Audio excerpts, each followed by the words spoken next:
नमस्कार दोस्तों, आज की इस वीडियो में हम वर्ल्ड ज्योग्राफी के अंतर्गत पृथ्वी की आंतरिक संरचना के बारे में बात करेंगे। तो इस हिसाब से यह वीडियो काफ़ी इम्पोर्टेंट होने वाली है। तो प्लीज़ दोस्तों वीडियो को बिना स्किप किए हुए शुरू से लेकर लास्ट तक जरूर देखिएगा, और अगर वीडियो पसंद आए तो वीडियो को लाइक और शेयर जरूर करिएगा।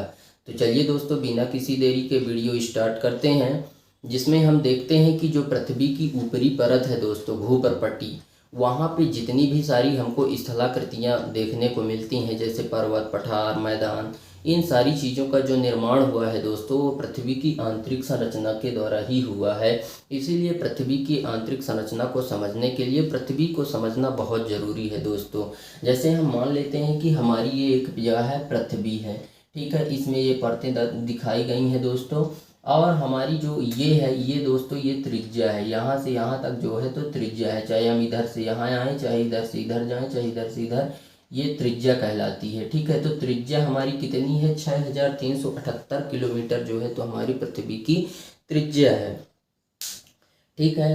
तो यहाँ पे जो है तो ये त्रिज्या है, यहाँ तक जो है तो हमें पता करना है, ठीक है। पृथ्वी के अगर हम आंतरिक संरचना की बात करें तो सारी की सारी संरचनाएं यहाँ से यहाँ के बीच में ही आ रही हैं दोस्तों। इतनी सारी संरचना अगर हम पता कर लेंगे तो हमें पता हो जाएगा कि सारी परतों कितनी परतें हैं और किन परतों में क्या क्या चीज़ इम्पोर्टेंट चीज़ है, ठीक है। तो इस तरह से जो है तो हम पृथ्वी की आंतरिक संरचना को समझ सकते हैं। उसके अलावा हम देखते हैं कि पृथ्वी की जो आंतरिक परतें हैं दोस्तों, वो 3 प्रकार की हैं, जैसे भूपर्पटी, मेंटल और क्रोड। ये पृथ्वी की परतें हैं दोस्तों। यह भूपर्पटी जो है तो पृथ्वी की सबसे ऊपर की परत है भूपर्पटी, और मेंटल जो है तो दूसरी परत है भूपर्पटी के ठीक नीचे वाली परत को हम मेंटल बोलते हैं। और मेंटल के ठीक नीचे जो कि अपने पृथ्वी के केंद्र तक जाती है, वह परत है कोर, जिसको हिंदी में हम क्रोड बोलते हैं, ठीक है। भूपर्पटी को क्रस्ट बोलते हैं, मेंटल को मेंटल ही बोलते हैं, और क्रोड को कोर बोलते हैं। तो यहाँ पे अगर हम दोस्तों जो है तो भूपर्पटी की बात करें तो यह पृथ्वी की सबसे ऊपरी परत होती है, ठीक है। इस परत का जो निर्माण हुआ है दोस्तों, वह सिलिका तथा एल्यूमिनियम से मिलकर हुआ है, इसलिए इस परत को हम सियाल के नाम से भी जानते हैं। इस परत को जो है तो लिथोस्फीयर कहा जाता है। यह परत का जो घनत्व है 2.7 ग्राम प्रति मीटर क्यूब है दोस्तों, ठीक है। और यह जो भूपर्पटी है दोस्तों, इसकी अगर हम मोटाई की बात करें तो यह महासागरों में इसकी मोटाई अलग होती है और महाद्वीपों में अलग होती है। महासागर की अगर हम बात करें तो जाहिर सी बात है कि महासागर में इसकी मोटाई कम होगी, क्योंकि वहाँ पे जल भरा होता है। जब जहाँ पे जल भरा है, पानी भरा हुआ है दोस्तों, वहाँ पे इसकी मोटाई कम होती है। और जो स्थलीय भाग है, जैसे महाद्वीप की अगर हम बात करें तो महाद्वीपों वाला जो भाग है वहाँ की मोटाई अधिक होती। तो महासागरों की मोटाई 5 किलोमीटर होती है, और महाद्वीपों में इसकी मोटाई जो है तो 30 किलोमीटर तक पाई जाती है दोस्तों, क्रस्ट की, ठीक है। हमारी दूसरी परत है दोस्तों मेंटल। यह जो है तो भूपर्पटी और क्रोड, इन दोनों के बीच की जो है तो परत है दोस्तों मेंटल परत। यह मेंटल परत को जो है तो हम सीमा भी कहते हैं। इस परत का निर्माण सिलिका व मैग्नीशियम से हुआ है दोस्तों, और इसकी जो मोटाई की अगर हम बात करें तो इसकी मोटाई 2900 किलोमीटर है दोस्तों, ठीक है। और इसका जो घनत्व है, इसका घनत्व कितना है दोस्तों? इसका घनत्व जो है तो 3.5 से 5.5 3.5 से 5.5 ग्राम प्रति मीटर क्यूब है दोस्तों, मेंटल का जो घनत्व है, ठीक है। और यह जो है तो पृथ्वी का एक बहुत बड़ा हिस्सा घेर के रखी है दोस्तों, 83% हिस्सा यह घेरी है। और भूपर्पटी की अगर बात करें तो यह केवल 1% हिस्सा ही घेर के रखी है। वहीं पे क्रोड की अगर बात करें तो यह पृथ्वी का 16% भाग घेर के रखा हुआ है, ठीक है। तो मेंटल परत से जो है तो ज्वालामुखी का उद्गार होता है, क्योंकि मेंटल परत में क्या होता है कि गाढ़ा तरल पदार्थ भरा होता है दोस्तों, ठीक है। जैसे हम अगर यहाँ पे बात कर लेते हैं, जैसे मान लेते हैं ये हमारी पृथ्वी है, ये हमारा केंद्र है, और ये हमारा जो है तो मेंटल है, ठीक है। तो ये भूपर्पटी वाला भाग हो गया दोस्तों, भूपर्पटी, और ये वाला भाग जो है तो हो गया किसका? मेंटल का, और ये हो गया दोस्तों क्रोड, ठीक है। तो क्या होता है कि यह क्रोड में जो है तो रेडियो एक्टिव तत्व पाए जाते हैं दोस्तों, जो निकल करके यहाँ पे ये तरल गाढ़ा पदार्थ भरा हुआ है दोस्तों, कहाँ पे, मेंटल परत पे, ठीक है, तरल गाढ़ा पदार्थ भरा हुआ है। तो ये रेडियो एक्टिव तत्व इनको इतना ज़्यादा हीट कर देते हैं कि ये निकल करके यहाँ पे अपन लोग निवास कर रहे हैं। ये प्लेटें हैं दोस्तों, ये प्लेटें बनी हुई हैं, इन प्लेटों पर हम लोग निवास कर रहे हैं, ठीक है। तो यहाँ से निकलता है यह गर्म तरल पदार्थ और फिर क्या करता है, यहाँ से इस तरह घूमने लगता है और पृथ्वी के ऊपर आने की जो है तो जगह तलाशने लगता है। तो क्या होता है कि सूर्य की किरणें पड़ने से चट्टानें फैलती हैं और जब सूर्य की किरणें पड़ना बंद हो जाती हैं तो वह सिकुड़ती हैं। ऐसी स्थिति में चट्टानें टूटती हैं। तो जहाँ से चट्टानें कमज़ोर होती हैं वहीं से यह मैग्मा निकल के बाहर आता है दोस्तों, और यहाँ आकर जो है तो यह ठंडा होकर जम जाता है, ठोस रूप ले लेता है इस, ठीक है, जिसको अपन लावा कह सकते हैं, ठीक है, लावा का रूप ले लेता है और एक चट्टान बन जाता है दोस्तों, ठीक है, यही निकल के आता है। तो हम कह सकते हैं कि मेंटल से जो है तो क्या होता है, तरल का पदार्थ मैग्मा निकलता है, राख निकलता है, ठीक है, यहीं से निकलता है दोस्तों। और यह जो है तो पृथ्वी का बहुत बड़ा हिस्सा घेर के रखा है, 83% मेंटल परत, ठीक है। उसके बाद हम अगर बात करें क्रोड की, तो यह पृथ्वी की सबसे नीचे की परत होती है और केंद्र की परत होती है, यह कोर, जिसको अंग्रेजी में कोर बोलते हैं और हिंदी में क्रोड बोलते हैं, ठीक है। इसे हम नीफे के नाम से भी जानते हैं क्योंकि इसका जो निर्माण हुआ है दोस्तों वह निकेल व लोहे से हुआ है। तो इस परत को जो है तो हम नीफे के नाम से भी जानते हैं। यह पृथ्वी की सबसे केंद्र की परत होती है। क्या होता है दोस्तों कि जैसे तापमान की अगर हम बात करें, हमने जैसे यहाँ पे जो है तो तीनों पृथ्वी की परतों के हमने देख लिया।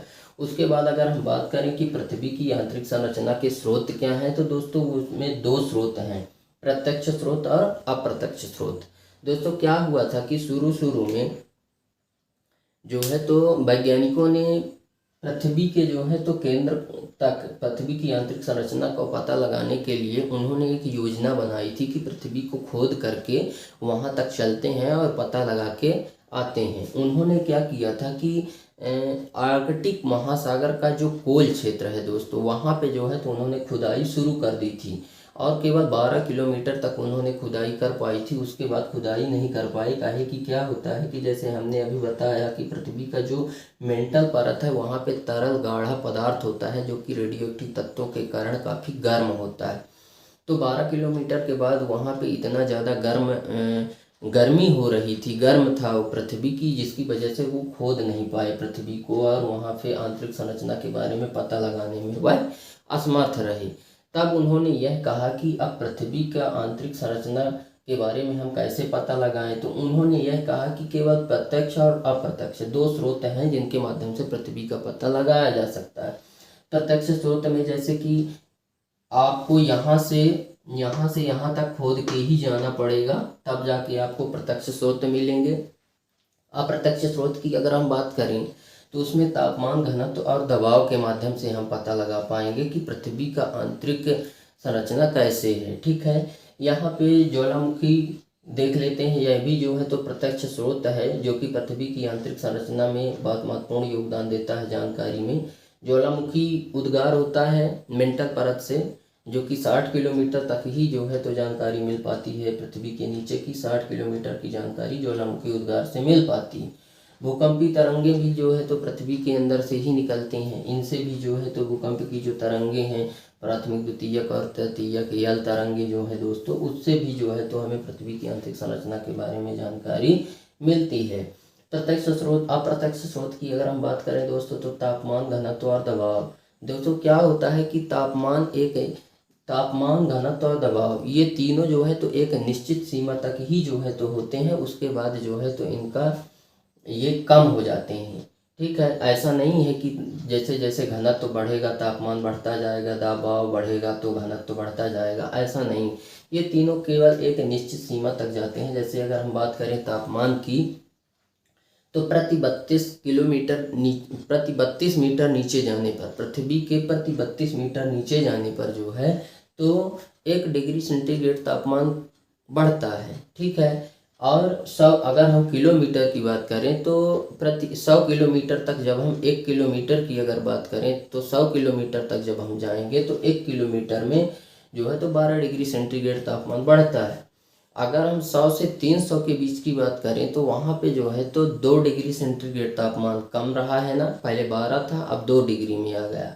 फिर 300 से 400 के बीच में अगर हम जैसे पहुंच रहे हैं, मान लीजिए कहने का मतलब हम क्रोड तक पहुंच रहे हैं, केंद्रीय भाग तक पहुंच रहे हैं, ठीक है। तो 300 से 400 के बीच का जो एरिया है दोस्तों, वहाँ पे जो तापमान है वह 1 डिग्री सेंटीग्रेड ही बढ़ता है। इस तरह से पहले देखिए दोस्तों क्या है कि बढ़ता है, फिर जो है तो घटता है, फिर बढ़ता है, फिर घटता है। इसका प्रमुख कारण क्या है कि जो अपना ये मेंटल परत है, यहाँ पे जो गाढ़ा तरल पदार्थ होता है दोस्तों, तो रेडियोएक्टिव तत्वों के कारण वह गर्म होता है, इसलिए ऊपर से जैसे हम आएंगे तो तापमान हमको बढ़ता हुआ दिखेगा। लेकिन इसके मेंटल के बाद अगर हम कोर की बात करें, जहाँ पे अपन जाएंगे तो वहाँ पे रेडियोएक्टिव तत्व तो होते हैं, लेकिन वो उस समय उतना हीट नहीं होते हैं क्योंकि वो स्थायी होते हैं। तो वहाँ पे जो है तो उसकी जो तापमान है वो थोड़ा अपने को कम देखने को मिलेगा, ठीक है। अगर घनत्व की बात करें तो इस तरह से घनत्व भी जो है तो हमें पृथ्वी के आंतरिक संरचना में महत्वपूर्ण योगदान देता है, जानने में दबाव भी देता है, ठीक है। उसके बाद यहाँ पे हम देखते हैं कि जो हमारी पृथ्वी है दोस्तों, पृथ्वी की जो हमारी परतें हैं, ठीक है, वो कुल जो है तो वैज्ञानिकों ने 6 परतों में पृथ्वी की परतों को बांटा है। मेन परतें 3 ही हैं, कौन कौन सी? भूपर्पट्टी, मेंटल और क्रोड। लेकिन उसको और भी मतलब शुरू में इतनी ही जानकारी प्राप्त किए थे, फिर और गहराई से पृथ्वी के आंतरिक संरचना के बारे में गहराई से अध्ययन किया उन्होंने। तो कितनी भागों में बांट दिया? 3 भाग थे, 3 से 6 भागों में उन्होंने बांट दिया। जैसे कि जो भूपर्पट्टी है, भूपर्पट्टी को 2 भागों में बांटा, ऊपरी भूपर्पट्टी और निचली भूपर्पट्टी, मतलब ऊपरी क्रस्ट बोले और निचली क्रस्ट। उसी प्रकार से मेंटल को भी 2 भागों में, ऊपरी मेंटल, निचली मेंटल। कोर को भी 2 भागों में बांट दिया, ऊपरी कोर और निचली कोर, ठीक है। तो दोस्तों ये जो परतें बांटी गई हैं, इन परतों का नाम जो रखा गया है दोस्तों, तो वैज्ञानिकों के नाम पर ही रखा गया है। जिस वैज्ञानिक ने जिस परत की खोज की उसी के नाम से उस परत का नाम रख दिया गया। जैसे यहाँ पे अगर हम बात करें तो भूपर्पट्टी और मेंटल, भूपर्पट्टी और मेंटल के बीच की जो सीमा रेखा है दोस्तों, जैसे ये वाली सीमा रेखा भूपर्पट्टी ये है, ये मेंटल है, इन दोनों के बीच की जो सीमा रेखा है दोस्तों, उसको मोहो असंबद्धता कहते हैं दोस्तों। मोहोबीसिक एक वैज्ञानिक थे जिन्होंने जो है तो इस सीमा रेखा का पता लगाया था, जो मेंटल और भूपर्पट्टी के बीच की सीमा रेखा है, ठीक है।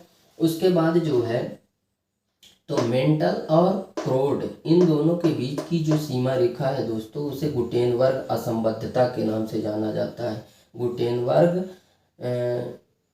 डिस्कॉन्टिन्यूटी अगर हम बोले, और इसको रिपेटी मोहोसिबिक डिस्कॉन्टिन्यूटी बोलते हैं दोस्तों, ठीक है। तो इस प्रकार से जो है तो दोस्तों पृथ्वी की जो 3 परतें थी, उन परतों के जो है तो विभाजित करने वाली 2 रेखाएं हैं जिनको अलग अलग नाम दिया गया है।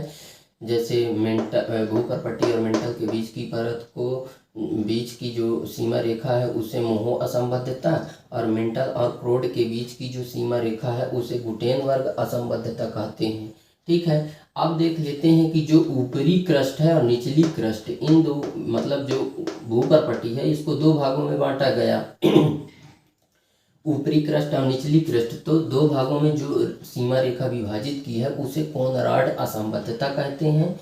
और मेंटल को भी 2 भागों में बांटी है, मेंटल परत को भी 2 भागों में जो है तो बांटा गया है, ऊपरी मेंटल, निचली मेंटल। तो इसको जो विभाजित करने वाली जो सीमा रेखा है दोस्तों, उसे रेपटी असंबद्धता कहते हैं, या रेपटी डिस्कॉन्टिन्यूटी बोलते हैं दोस्तों, ठीक है। उसी प्रकार से जो ये क्रोड है, क्रोड को भी 2 भागों में, ऊपरी कोर और निचली कोर 2 भागों में बांटा गया है, ठीक है। तो ऊपरी कोर और निचली कोर को बांटने वाली जो सीमा रेखा है दोस्तों, उसे लहमैन असंबद्धता कहते हैं, ठीक है। तो इस प्रकार से दोस्तों उम्मीद करते हैं कि यह वीडियो आप लोग को बहुत अच्छे तरीके से समझ आ गया होगा। तो वीडियो अगर पसंद आया है तो वीडियो को लाइक और शेयर जरूर करें। एंड अगर अभी तक आप लोगों ने हमारे चैनल को लाइक और सब्सक्राइब नहीं किया है तो प्लीज़ लाइक और सब्सक्राइब कर दें एंड बेल आइकन भी प्रेस कर दें ताकि हमारी नई नई वीडियो की नोटिफिकेशन आप तक सबसे पहले मिले। तो आज के लिए बस इतना ही, मिलते हैं आप सभी से नेक्स्ट वीडियो में। जब तक के लिए जय हिंद।